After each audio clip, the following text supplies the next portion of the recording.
გაშემოდგომა ნადრევად მოფრენილი გაზაფხულის მეგობრები და მეფანტე ფოთლები და მეფანტე ფოთლები 27 წლის ასაკში ვეძებდი სამსახურს და რო არ სადღაც გამოჩნდა ისეთი რომელიც მე შემეფერებოდა ამიტომ მე სტამბას მივაკითხე სტამბის დირექტორი იყო დავით აბაშიძე კი მივიტანე განცხადება და მივედი სტამბაში და პირველი რად 100 თამწყობობა შემომთავაზეს რომ 100 თამწყობად უნდა იმუშაო არ ვიცოდი 100 თამწყობობა მაგრამ შევისწავლე 3 თვის განმავლობაში მოსწავლე ვიყავი მე 300 ისე შევისწავლე რომ მე უკვე გაზეთის მასალაზე მუშაობდი 3 თვის შემდეგ მე 100 თამწყობობის შემდეგ თვითონ დირექტორმა თქვა რომ ახლა დაკაბადონება უნდა შეისწავლო არც იმაზე არ მithქვია უარი დაკაბადონებას შევისწავლე გაზეთის და მუშაობდი გაზეთის დაკაბადონებაზე ჩემთან ერთად მუშაობდა ის იყო ერთი ჩემთან ერთად მისული ირა იჩქიდიძე მე და ის დაკაბადონებაზე და ნორა ბანცაძე ესენი სამივე მუშაობდით დაკაბადონებაზე ერთმანეთის ვეხმარებოდით რა ერთმანეთს და 4 გვერდიანი გაზეთი გამოდიოდა კვირაში 3-ჯერ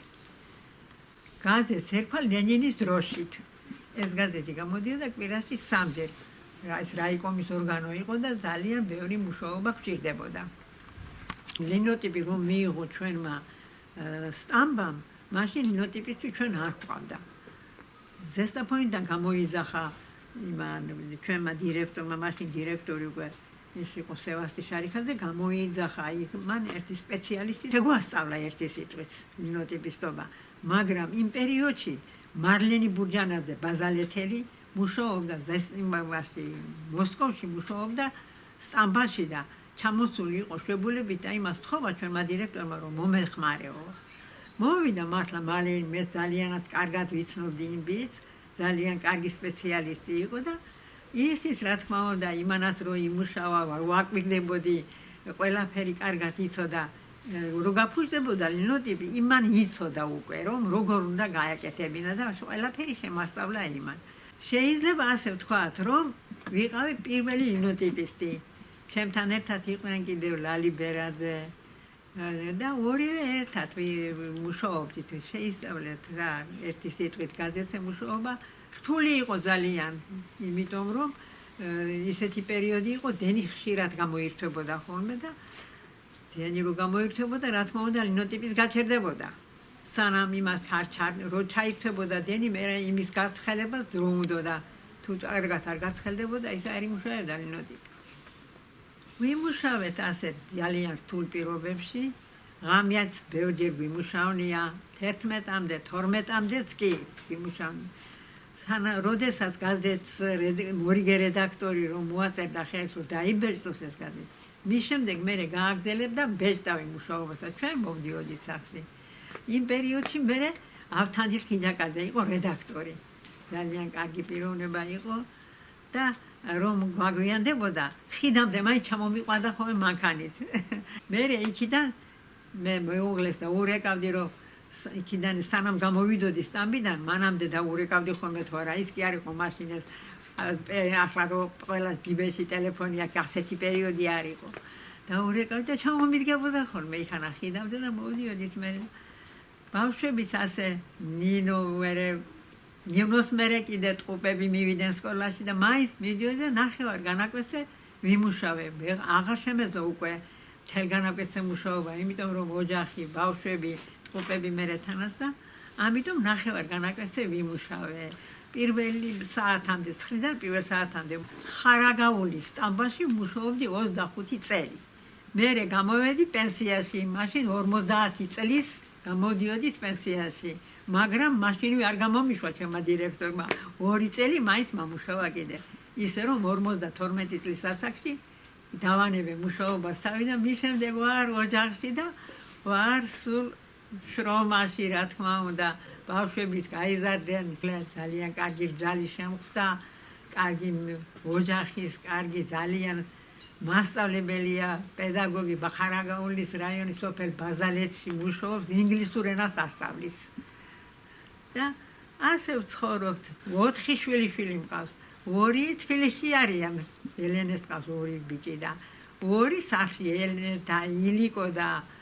თამარი ყავს სახში და მე-12 კლასში არის ჩემი ბიჭი ილია აბიტურიენტია ნახოთ როგორ გაუმართლებს იმას და სულ იმას ფიქრობ რომ აპა ილიკო აუცილებლად თბილისში უნდა წახვიდე და უნდა ისწავლო იქ უნდა გამოხვიდე კაი ვაჟკაცი მეთქი სულ ამას ვარიგე და თამარს ვეუბნები კიდე სოფელში არ გათხოვდეთ სოფელში მეტი შრომა არის და ბევრი და მე რო უყურებ ახლა რომ ჩემი რძალი ძალიან შრომობს იმიტომ რომ მასწავლებლობა ახლა ადვილი კი არ არის თავის დროზე უნდა მიხვიდე თავის დროზე წამოხვიდე და დილას იმდენ საქმეს აკეთებს ჩემი რძალი იმდენ საქმეს აკეთებს რომ დღის განმავლობაში ზოგი ის ყოფნის ერთ ქალს მაგრამ ისე დატვირთულაით მუშაობს რომ იქიდან რომ მოვა მერე სკოლიდან მერი აქ კიდევ ოჯახია სოფელში მაინც ძალიან ბევრი საქმეა თუ არაფერი იყოლია სოფელში ვერ იცხოვრებ ისე და რო იყოლიებ და მეტი შრომა არის საჭირო ამიტომ მეუბნები ჩემ თამარს რომ თბილისში გათხოვდი თუ თბილისში არა სხვა ქალაქში სადმე გათხოვდი მეთქი რომ მეტი შრომა არ დაგჭირდეს მეთქი და 87 წლის გავხდი 27 ნოემბერს მიუხედავად ამისა მე მაინც ფუსფუსებ კიდევ რა შეძლებს და გვარად დილას რომ წავლიან ახლა რა თქმა უნდა ოჯახს მერე რა ბავშვები არიან გავლიან დილით ყველანი გადიან ერთი სიტყვით დილით და რო დავრჩები და მერე მიყვები მე ჩემ საქმეს ქალბატონი ნორა ჩემი უფროსი მეგობარი ჩემი კარგი დედისტოლი ადამიანი ერთად მუშაობდით სტამბაში და კურიოზული შემთხვევებიც ბევრი გქონია იქ დიდი ფეჩი გვედგა ქალბატონ ნორას ახსოვს ალბათ დიდი ღუმელი იყო იმიტომ რომ სტამბის შენობა თავად იყო დიდი და ის უნდა გამთბარიყო და საკტეთის ფოტოები იბეჭდებოდა ხოლმე ამ გაზეთში და იმას ჰქონდა პლასმასის კლიშეებს უძახოდით ასე სურათი იყო პლასმასის და კლიშეები იყო იმას ორხვრივი წება უკეთდებოდა უნდა დაწებებულიყო ზედ ისე რომ მანქანის ბეჭდის დროს არ ამძვრალიყო და ვათბობდით ხოლმე ზამთარში და ამ ღუმელს როგორც ვიცით საჰაერო როა იქან მივიტანით ხოლმე ახლოში და რო შეთბებოდა მე ვაწებებდით და ვიღაცა დამელაპარაკა არ ვიცი იმ მომენტში და ეს ახლოს მომიწია ამის და ეს თხის სურათი იყო რაღაც ალბათ ბევრში წველი და ეს თხა იმიტომ რომ საკდეის ფოტო იყო და ეს თხა ბოლო გალღვა ისე რომ ეს ფეხები და ტანსკვევით თუ გაფუჭდა ეს კლიშე და რა გავქნათ ახლა ქალბატონი ქეთო იყო მორი ეს რედაქტორი და რა გავქნათ ახლა რა გავქნათ და გადავჭერთ ეს პლასმასი და დავტოვეთ თხა მარტო თავით ნაიბეს და ასე და ამისთანა კურიოზები ძალიან ბევრი გვახსოვს ხოლმე რა თქმა უნდა შუაღამემდე მუშაობა ჩვენ კიდევ ვინც ახლოში ვიყავით კიდე არაფერი და ეს ჩვენი ქალბატონები ლინოტიპისტები მართლაც რომ ქიმიურად საშის ლითონთან ჰქონდათ ღვებოდა ის და იმას თავისი აორთქლებადი ის ჰქონდა ჯანმრთელობისთვის არასასიამოვნო და სასარგებლო და ქალბატონმა რორამ წეხანაც აღნიშნა გვეძლეოდა სპეციალურად გწერო ის ქიმიური რაღაც შემადგენლობა რომელსაც ადამიანის ორგანიზმი იღებდა და იმით განეიტრალებულიყო ასე რომ დიდი შრომისა და ჯაფის ამის შემდეგ აგერ მოვედით და კიდე შევხვდით ერთმანეთს მე და ქალბატონი ნორა ტკბილი იყო შენი შეხვედრა ჩემონორა ძალიან უსაყვარლესი ბებო მყავს ჩემი მესაიდუმლე გვერდში მდგომი ყველაფერში აი არაფერი რო არ შემეძლოს ბებოს სიტყვა და მისი გვერდში დგომა ყველაფერს შემაძლებინებს და აი მართლა მაქვს სულ მისი იმედი და უიმისო და ალბათ არ შემიძლია მე ძალიან კარგად მახსოვს ჩემი ბავშვობა არის გატარებული სტამბაში ჩემ ულამაზეს უსაყვარლეს დედიკოსთან ერთად დედიკო რომელიც მე ამ ქვეყანას მომავლინა და დედიკო რომელიც ვსდიდა სტამბაშიც ისეთი ადამიანი გავიცანი ჩემი დედამთილის სახით ასე რომ ვთქვათ სასწაული ადამიანი რომელსაც არ შეეძლო იმდენად საქმის კეთება მაგრამ მე ურთიერთობებით და იმდენი მონაყოლით მივხვდი რომ მას რამდენი საქმე უკეთებია რამდენი რამ შეძლო როგორ მოიყვანა ეს ოჯახი და ვცდილობ დავაფასო რა თქმა უნდა ჩემი თავის კიდევ უკმაყოფილე ვარ რამდენადაც მინდა კიდევ უფრო მეტად გავაკეთო ეს მაგრამ ადამიანები ვართ და ყველაფერი ისე არ გამოგდის როგორც გვინდა ასე რომ ძალიან მიყვარს მე ჩემი დედამთილი დედასავით დედა კიდე უფრო სხვა ხასიათის არის და ეს კიდე ცოტა სხვა ხასიათის და ნამდვილად ბედნიერი ვარ ორი დედა ორი სხვადასხვანაირი დედა მყავს ბახმაროს თევზე დაუთოვია ჩემ შეყვარებულს სხვა უთხოვია ასე სუკნია სულ უთოვია ერთის მაგივრად ცხრა უთხოვია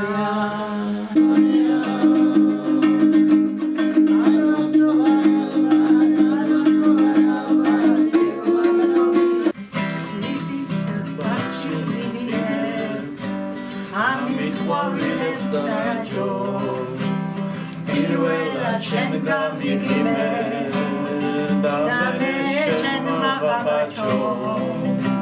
აღაჩო შენი ბაღის გიშრის სამცა მაღაბაჩო პირველა შენ გამიგიმე და მე შენ მაღაბაჩო ზებკა პანტურა ნადრევი სიხარული ძალზე ხშირად მახსენდება ის პირველი სიყვარული რა ყოფილა მოგონება გული დარვით დამეკარგა სიღმაწვილის გილიქებზე ერთი გოგო დამეკარგა მენატრება მის დინახვა მისი გული მხიარული მომეწყინა ქვეყანაზე უალერტოთ სიარული ეს ცხოვრება გაგვივლია გვიშრომია გვიომია რაწნელია სატრფოს პოვნა დაკარგვა გიოლია დაკარგვა გიოლია